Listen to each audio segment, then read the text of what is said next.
老本，非常多謝你接受我哋嘅採訪。我啱啱從馬來西亞翻嚟，我諗我哋必須開始咗馬來西亞點樣。真係好瘋狂嘅粉絲，你哋呢啲瘋狂嘅粉絲呢，我哋非常中意喺嗰度嘅時光。我哋希望喺更好嘅時機重返嗰度，因為喺個賽季結束之後，我哋得到咗巨大嘅支持。為咗等我哋重新振作，並達到我哋而家所展現嘅更好嘅狀態。你嘗過嗰度食物啦咩？就係我哋都有啲，我哋旅行嘅時候會帶一啲當地特色菜，我哋試咗啲。但係作為一名經理，你冇太多時間外出享受呢座城市，尤其是喺呢種時候。但我哋做到啦，同粉絲互動係最重要嘅。傑出嘅。而家嚟講講足球喺擔任主管一年，如何量化團隊目前取得嘅進展？我覺得我哋做得唔錯啦，僅此而已啦。我認為我哋季前賽表現非常出色，我哋賽季首戰對陣阿森納嘅比賽打得非常好。我哋仍然有好多不足之處，但我哋喺重要方面正在進步，譬如我哋喺比賽中嘅反彈能力，我哋入波嘅能力提升咗，呢個都係我哋夏天簽入新球員時特別想改善嘅地方。但如果我睇翻我哋嘅比賽，其實而家嘅聯賽我哋應該咁多嘢分，咁所以我哋仲有好多嘢要做，但同上季比，我哋而家已經係一個唔同嘅階段。你覺得今季球隊喺邊一方面進步得最多？我覺得我哋而家任何時候都有能力入波，就係佢呢樣嘢好重要。特別睇我哋呢個聯賽，就算要防守得好啲，我哋都要有一隊可以一個反擊，兩腳傳波就入到波嘅球隊。如果同上季比，我哋見到之前入波唔夠，贏唔到波，而家兩季一比，我哋喺呢方面有進步。我覺得今季同最近幾場比賽好係都幾正面啊！見到球隊有時喺比賽中都會轉陣型。關於你嘅理念為基礎建立嘅3-2陣式，你點睇？點解喺呢個陣式而唔係4-3-3？你喺呢個陣式入面睇到啲咩？呢個就係我哋足球嘅方式。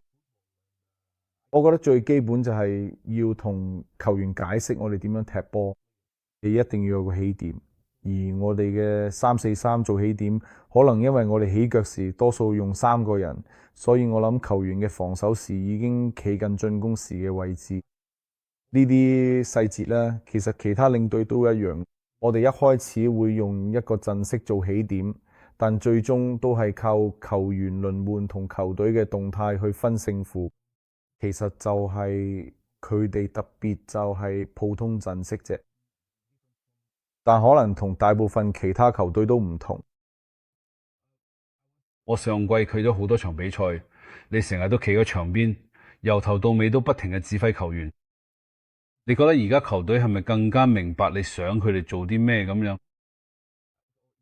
好明顯啦，因為如果你踢得好嘅，就代表你更加明白自己嘅工作，更加明白。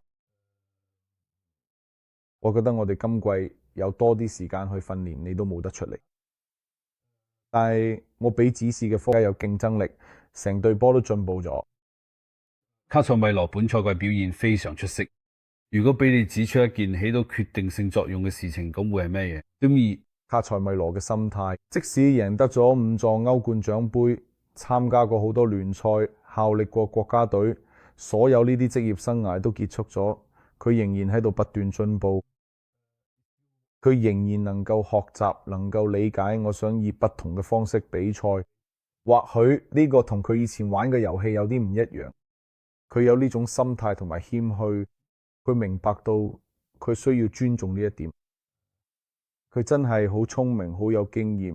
有時佢可以隱藏自己嘅不足，呢個對一個球員嚟講係一個好好嘅特質。佢每日訓練都可以幫到其他人，因為佢訓練嘅態度好完美，呢個係一件好事。不如我哋講下 Lemans 啊，你對佢有幾深刻印象？你有啲俾佢哋冷靜嚇親。係啊，當我哋買球員嘅時候，梗係會做足功課。但我都講過，呢個真係有啲驚喜。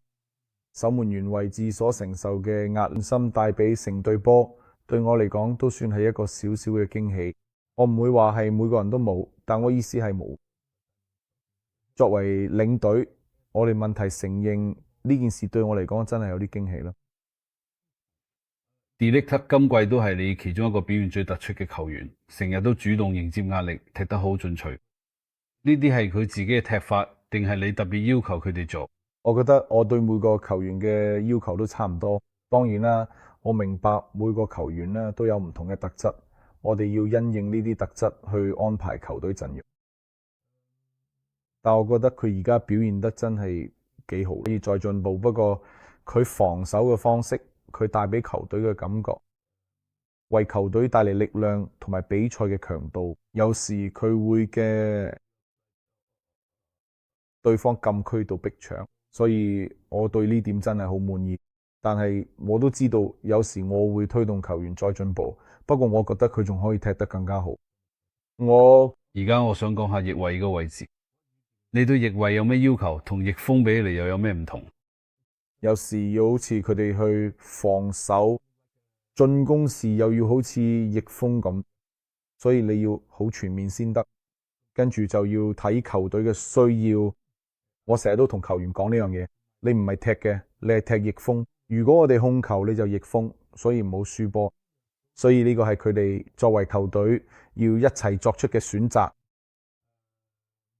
我哋將來可能會用2個翼鋒，我都唔肯定。但係有時你又想要多啲嘅乜特質啦，甚至可以多啲接應個波啦，喺組織進攻嘅時會落翻深啲。有時你又想要個翼鋒嘅對手最後一線推動球隊向前，咁所以呢啲都可以因應情況去調整。當你研究對手嘅時候就可以咁做。最後一條問題，好明顯 Šeško 受咗一個好嚴重嘅傷，我哋會唔會見到 Cunha 打前鋒，可能 Bruno 移去10號位，佢 Kovac 就可以入嚟？定係你會試下俾 Zexi 一個機會？每個人都有機會爭取自己嘅位置，之後呢，就要睇你想點踢，想要咩特質。我哋成日都會變，就算 Ben 出場都一樣。有時呢，我哋會用 De Cunha，有時會用阿麥打翼，有時又會推佢上前鋒。你可以推 Bruno，你可以好似你講嘅推 Bruno 同 Kobe 一齊打，又可以推 Josh， 然之後擺 Mason Mount 去右邊，係啦。所以有咁多選擇係好事，因為我哋要為每一場波做好準備。同埋有啲嘢隨時會發生，好似受傷咁，就好似我哋見到 Ben 咁，所以每個人都有機會爭取自己嘅位置，之後我哋再睇下點。